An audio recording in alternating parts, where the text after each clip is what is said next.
മണിപ്പൂരിൽ നിന്ന് അർജുനൻ 5 പുണ്യ തടാകങ്ങളുള്ള ഒരു സ്ഥലത്തെത്തി. പക്ഷേ അവിടെ എന്തോ ഒരു പന്തികേട് തോന്നി. ഒരൊറ്റ തീർത്ഥാടകൻ പോലും ആ തടാകങ്ങളിൽ കുളിക്കുന്നില്ലായിരുന്നു. കാരണം തിരക്കിയപ്പോൾ ഭയത്തോടെ അവർ പറഞ്ഞു, ഈ തടാകങ്ങൾ ശപിക്കപ്പെട്ടവയാണ്. 5 ഭീകര മുതലകളിവിടെയുണ്ട്. വെള്ളത്തിലിറങ്ങുന്നവരെയെല്ലാം അവ കൊന്നുകളയും. ഒട്ടും ഭയം തോന്നാത്ത അർജുനൻ ഒന്ന് ചിരിച്ചു.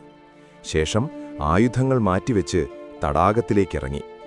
കണ്ടുനിന്നവർ ഉറക്കെ വിളിച്ചു പറഞ്ഞു, വേണ്ട, തിരിച്ചു വരൂ. പക്ഷെ അപ്പോഴേക്കും വൈകിപ്പോയിരുന്നു. വെള്ളത്തിനടിയിൽ നിന്ന് വന്ന ഒരു വലിയ മുതല അർജുനനെ വലിച്ചു താഴെത്തി. മറ്റാർക്കെങ്കിലുമായിരുന്നെങ്കിൽ മരണമുറപ്പായിരുന്നു. പക്ഷേ അർജുനൻ വിട്ടുകൊടുത്തില്ല. വെള്ളത്തിനടിയിൽ വെച്ച് ആ മുതലയോട് പൊരുതി അതിനെ കരയിലേക്ക് വലിച്ചു കയറ്റി. അപ്പോഴാണ് അത്ഭുതകരമായ ആ കാര്യം സംഭവിച്ചത്. ആ മുതല പെട്ടെന്ന് അതിസുന്ദരിയായ ഒരു അപ്സരസായി മാറി. അവൾ അർജുനനെ വണങ്ങി പറഞ്ഞു, ഞാൻ വർഗയാണ്, കുബേരന്റെ പത്നി. ശാപത്തിൽ നിന്നെന്നെ മോചിപ്പിച്ചതിന് നന്ദി. അർജുനൻ അത്ഭുതപ്പെട്ടു.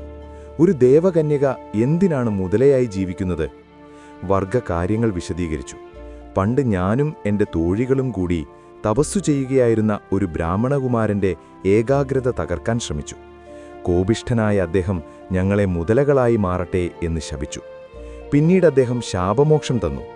നിങ്ങളെപ്പോലെ ശക്തനായ ഒരാൾ വെള്ളത്തിൽ നിന്ന് കരയ്ക്ക് കയറ്റുമ്പോൾ ഞങ്ങൾക്ക് പഴയ രൂപം തിരികെ കിട്ടും എന്ന് പറഞ്ഞു. പിന്നീട് നാരദമുനിയാണ് പറഞ്ഞത്, കുരുവംശത്തിലെ അർജുനനായിരിക്കും ഞങ്ങളുടെ രക്ഷകനെന്ന്. അങ്ങനെ വർഷങ്ങളായി ഞങ്ങൾ കാത്തിരിക്കുകയായിരുന്നു. എൻ്റെ 4 തോഴിമാരെ കൂടി രക്ഷിക്കണം, വർഗ അപേക്ഷിച്ചു. അർജുനൻ ഒട്ടും മടിച്ചില്ല. അദ്ദേഹം ഓരോ തടാകത്തിലും ഇറങ്ങി മുതലകളോട് പൊരുതി 5 അപ്സരസുകളെയും ശാപത്തിൽ നിന്ന് മോചിപ്പിച്ചു. അങ്ങനെ ആ പുണ്യ തടാകങ്ങൾ ശാപവിമുക്തമായി. തീർത്ഥാടകർ തിരികെ എത്തി.